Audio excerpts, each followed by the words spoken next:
My parents raised my rent to support my golden child sister, so I left, and now they're desperate for me to come back. My name's Alex, and I'm 22. I don't usually post about personal stuff, but I feel like I need to get this off my chest. My family situation has been a mess lately, and I don't know what to do anymore.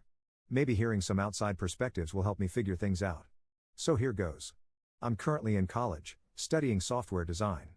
It's something I've been passionate about for a long time, and my dream is to start my own company someday.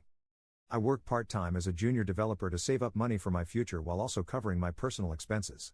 Since my college is close to my parents' house, I decided to live at home to save on transportation and rent costs.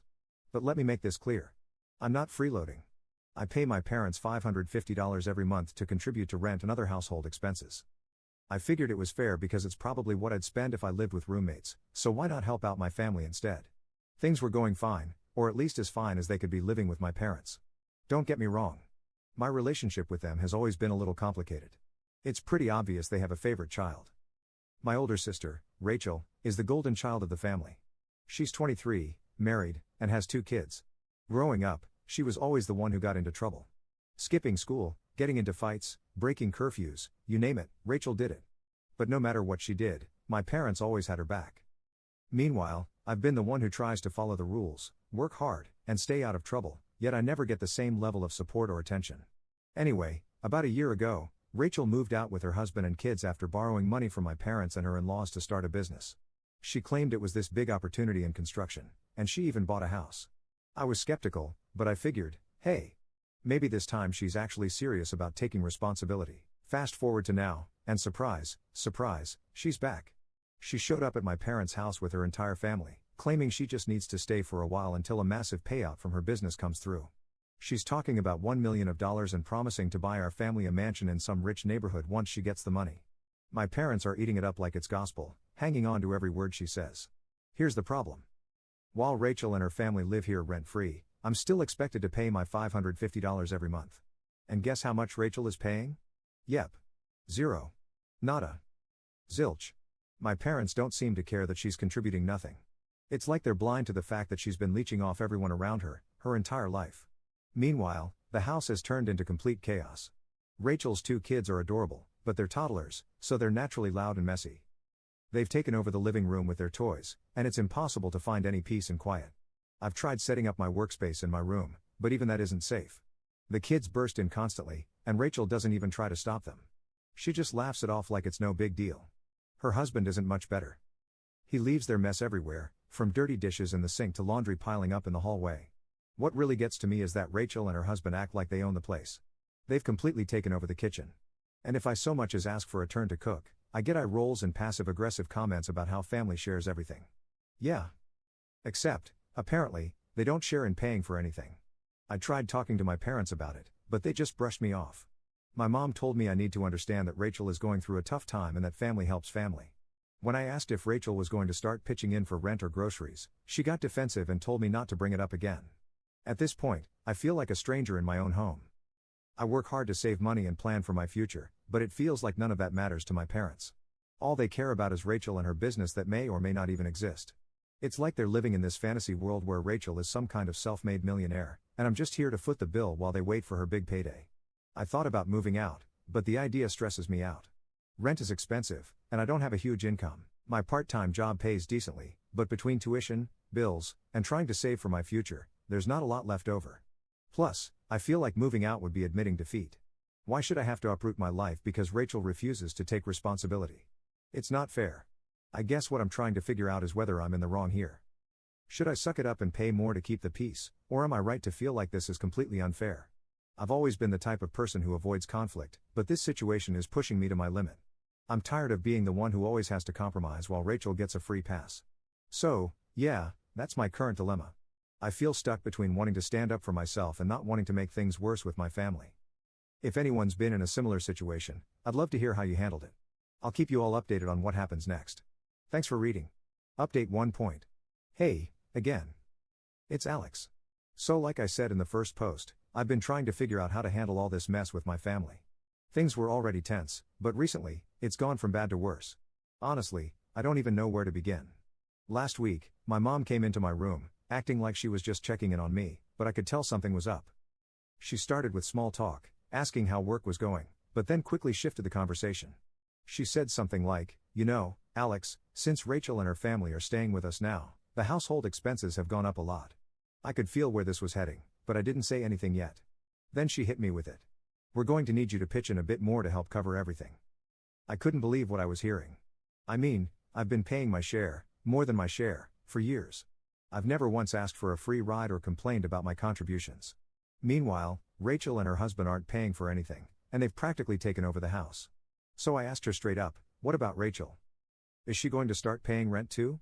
My mom's reaction: she got annoyed and said something vague about how Rachel is in a tough spot right now and how family helps family. Then she just walked out of my room like the conversation was over. I was fuming. It's not even about the money at this point. It's the principle of it. Why am I the only one who has to step up and help the family while Rachel gets a free pass?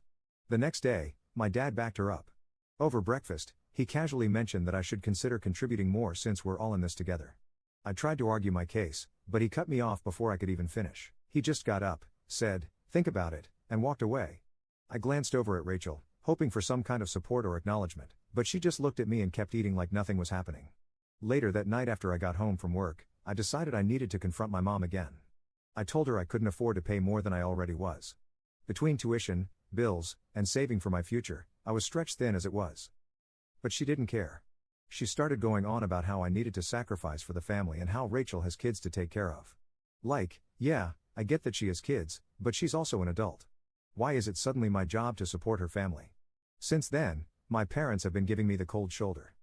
They barely talk to me, and when they do, it's just passive-aggressive comments about how I'm not being a team player.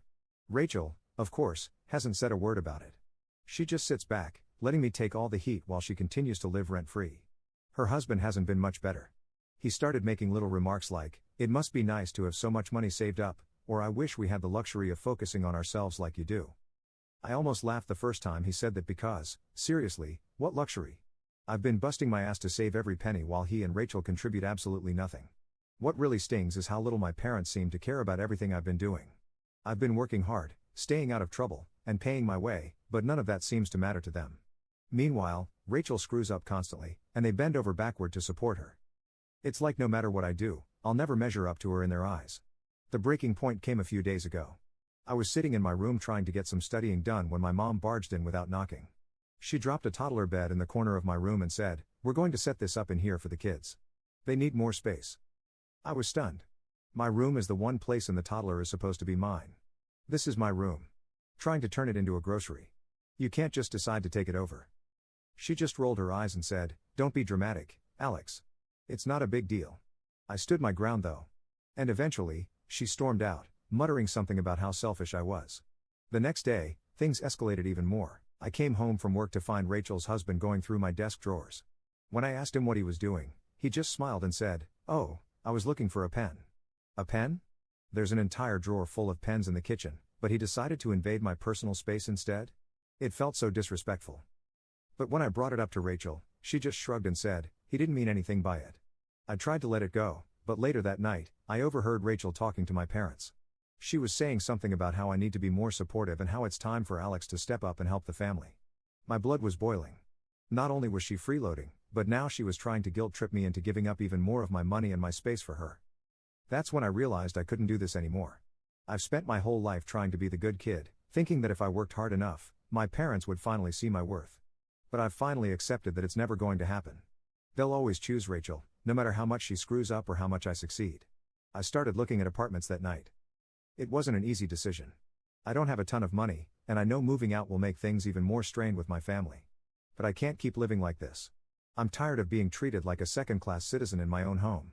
If my parents want to put Rachel on a pedestal, fine. But they're going to have to do it without my help. So, yeah, that's where I'm at right now. I'm officially done trying to please people who don't appreciate me. I haven't told my family yet, but I've started packing my things little by little.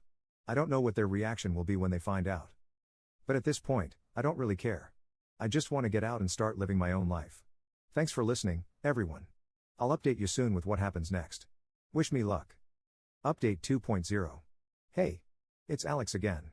Things have been pretty crazy since my last update, but I'm finally starting to see a light at the end of the tunnel. After everything that's gone down with my parents and Rachel, I've made up my mind. I'm moving out. It's not going to be easy, But at this point, staying here feels impossible. So let me walk you through how I'm planning to pull this off without completely blowing up my relationship with my family. Well, not right away, at least. First things first, I started looking for apartments. Let me tell you, finding a place that's affordable, close enough to work and school, and not a complete dump is harder than I thought. Most of the places I found were either way out of my budget or in neighborhoods that felt sketchy.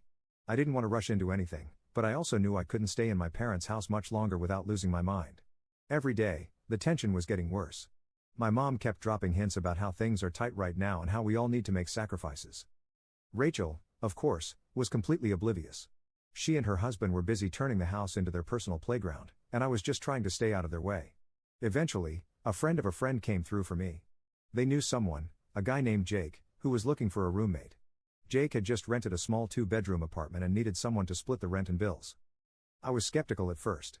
I mean, moving in with a stranger isn't exactly ideal. But after meeting Jake and checking out the apartment, I started to feel like this might actually work. The place was nothing fancy, just a basic setup with a tiny kitchen and a shared bathroom. But it was clean, affordable, and only about a 20-minute walk from campus. The best part, it was far enough from my parents' house that I wouldn't have to deal with any surprise visits. After we talked it over, Jake agreed to let me move in.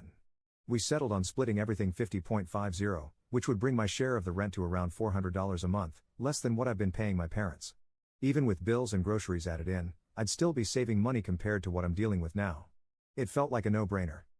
The tricky part was figuring out how to leave without creating a huge scene. I knew if I told my parents I was planning to move out, they'd do everything in their power to stop me. My mom would probably go full guilt trip mode, talking about how I was abandoning the family and how they needed me to help out. My dad would just get angry and accuse me of being ungrateful. And Rachel? She'd probably laugh it off and assume I was bluffing. So I decided to keep it a secret. Over the next couple of weeks, I started packing my stuff little by little. I didn't want to raise any red flags, so I hid most of it in the back of my closet or tucked it away in storage bins. When no one was home, I'd sneak a few things out to my car and drive them over to Jake's place. It was a slow process, but I knew it was the only way to avoid a full-blown family meltdown. During this time, I started pulling back from my family more and more. I stopped eating dinner with them, opting to grab quick meals in my room instead. I avoided any conversations about money or family responsibilities and focused on getting through each day without losing my temper. It wasn't easy. Every time my mom made a passive-aggressive comment about how everyone needs to pitch in or Rachel's husband left a mess in the kitchen for me to clean up, I wanted to scream, but I kept reminding myself that it wouldn't be like this for much longer. I had an end date in sight, and that kept me going. One of the hardest parts was keeping my cool around the kids. Like I've said before, I love my niece and nephew, but they've been driving me up the wall lately. They've taken over the living room, the kitchen, and even my room on some days. I can't tell you how many times I've come home from work or class to find toys scattered everywhere, sticky handprints on my desk, or crayon marks on my walls. I tried setting boundaries, but it was like talking to a brick wall. Rachel just laughed it off, and her husband acted like I was being unreasonable. "They're just kids, Alex," he'd say. Like, that was supposed to make everything okay. Meanwhile, I was counting down the days until I could finally have my own space again. The final straw came a few days ago when I overheard Rachel and my mom talking about my savings. I've been working my ass off for years to save up for my dream of starting a software company. It's not much yet, but it's mine. And I've been really proud of how disciplined I've been about sticking to my budget. So imagine my shock when I heard Rachel telling my mom that I should help the family by chipping in some of my savings. She actually said, "Alex doesn't need all that money right now. He can start his company later. Family comes first." Are you kidding me? I couldn't believe the audacity. I confronted her about it later, and she acted like I was the selfish one for not wanting to give up my hard-earned money. "We're all struggling right now, Alex," she said, like her situation was even remotely comparable to mine. I told her flat out that my savings were off limits and that she needed to start taking responsibility for her own family. She just rolled her eyes and walked away. That was it for me. I went back to my room, grabbed a box, and started packing the last of my things. I was done. I didn't care what my parents or Rachel thought anymore. I knew I deserved better than this, so now everything is set. I've signed the lease, packed my stuff, and made plans to move out this weekend. I haven't told my parents yet. I figure it's better to rip the band-aid off once I'm already gone. I'll leave a note or something explaining my decision, but I'm not going to stick around for the fallout. They can deal with Rachel and her freeloading ways on their own. I know this is going to cause a lot of drama, but, honestly, I don't care anymore. I need to do what's best for me, and staying in that house isn't it. I'm ready to start fresh in a place where I can actually focus on my goals without all the chaos and stress holding me back. Wish me luck, guys. I'll let you know how it all goes in the next update. Update 3. Hey, everyone. It's Alex again. I finally did it. I moved out. Let me tell you, it wasn't smooth sailing, but I feel like a massive weight has been lifted off my shoulders. This whole experience has been a whirlwind of emotions. Excitement, fear, relief, but I don't regret a thing. Here's how it all went down. So I planned my move for the weekend when I knew my parents and Rachel's family would be out of the house. They were going to some family friend's barbecue, and I figured it was the perfect opportunity to get everything done without confrontation. I spent the entire week leading up to it, packing the last of my things, making sure everything was ready to go. By the time Saturday rolled around, my car was packed to the brim, and I was ready to leave. I have to admit, it felt weird walking through the house one last time. For all the chaos and drama, it was still the place I grew up in. I stood in my room for a minute, just taking it all in. It wasn't fancy, but it had been my space for years. It felt bittersweet knowing I was leaving it behind, but I kept reminding myself why I was doing this. I needed to put myself first for once. When I got to my new place, Jake was already there to help me unload. I can't tell you how good it felt to see my stuff in an entirely new space, one that was all mine. The apartment isn't anything fancy, just a small 2-bedroom with a shared living room and kitchen. But it's quiet, clean, and most importantly, drama-free. I set up my room with my desk, bed, and a few personal touches. And for the first time in years, I felt like I could breathe. The first night in my new place was surreal. I didn't realize how much noise and stress I'd been living with until I was surrounded by complete silence. No kids running around, no arguments about money, no one barging into my room without knocking. I sat at my desk, opened my laptop, and actually got some work done for the first time in weeks. It felt amazing. Of course, the peace didn't last long. By Sunday evening, my phone was blowing up. My mom had finally noticed I wasn't home and started calling nonstop. I ignored the first few calls, but eventually, I knew I had to answer. When I picked up, she didn't even give me a chance to say hello before she started yelling. "Alex, where are you? Why aren't you home? We've been calling you all day." I kept my cool and calmly said, "I don't live there anymore. I've moved out." You could have heard a pin drop on the other end. Then she exploded. "What do you mean you've moved out? Why didn't you tell us? How could you do this to your family?" She went on and on about how I was abandoning them, and how they'd been counting on me to help with expenses. When I tried to explain that I'd been paying more than my fair share for years, while Rachel contributed nothing, she completely brushed it off. "Rachel has kids, Alex. You don't understand what it's like to be a parent." That was the point where I knew there was no reasoning with her. I said, "Mom, I've done everything I could to help, but I can't live like that anymore. If you want to support Rachel, that's your choice. But I'm not going to keep sacrificing my own life for it." Then I hung up. I didn't have the energy to keep arguing. The next day, the messages started. My mom sent me a long text about how I was being selfish and ungrateful, followed by another about how I was tearing the family apart. My dad chimed in too, saying he was disappointed in me and that I needed to grow up and understand the importance of family. Rachel even had the audacity to text me saying, "Wow. Way to screw over mom and dad when they need you most. Real mature." I didn't respond to any of it. I knew it wouldn't change their minds. And, honestly, I was too exhausted to care. I spent the day settling into my new place, getting groceries, and organizing my room. For the first time in years, I felt like I was in control of my own life. A few days later, my mom called again. This time, she wasn't yelling. She sounded more desperate than angry. She started talking about how hard things had been since I left, how they were struggling to pay bills, and how Rachel's kids were upset that I wasn't around anymore. She even tried to guilt-trip me by saying, "We've always supported you, Alex. Is this how you repay us?" I took a deep breath and said, "Mom, I love you, but I've been supporting myself for years. I've been paying rent, working, and saving for my future, while Rachel hasn't contributed a thing. I can't keep putting my life on hold to clean up her messes. It's not fair." She didn't take it well. She started crying, saying she didn't know how they were going to manage without me. It was hard to hear, but I stood my ground. I told her I wasn't coming back and that they needed to figure things out with Rachel. After that, she hung up, and I haven't heard from her since. Rachel, on the other hand, hasn't stopped trying to contact me. She keeps texting, asking for money, and saying I'm being selfish for not helping out. At one point, she even said, "You've always been the responsible one. Why can't you just step up and help your family?" I almost laughed when I read that. The nerve of this girl. Despite all the drama, I feel like I made the right decision. My new place is quiet. My roommate is cool, and I'm finally able to focus on my studies and work without constant distractions. It hasn't been easy cutting ties with my family, but I know it was necessary.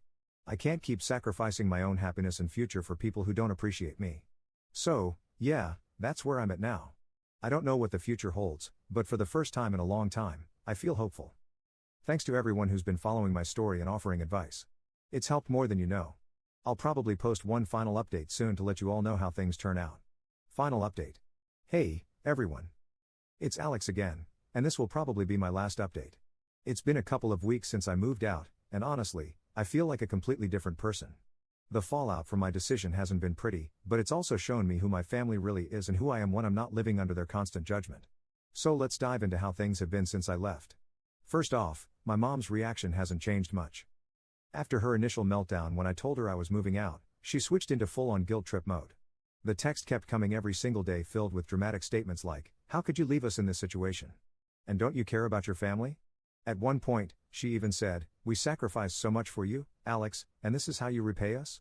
It was hard to read those messages without feeling a pang of guilt. I mean, I do love my parents. They've done a lot for me growing up, and I'll always be grateful for that. But what they don't seem to realize is that love and gratitude don't mean letting yourself be taken advantage of. For years, I've been the one keeping things afloat while Rachel contributed nothing. I've paid my share, cleaned up their messes, and put my own needs aside time and time again. Enough is enough. I thought my dad might take a more practical approach, but, nope, he's just as bad. He called me a few days after I moved out, and the conversation was exhausting to say the least.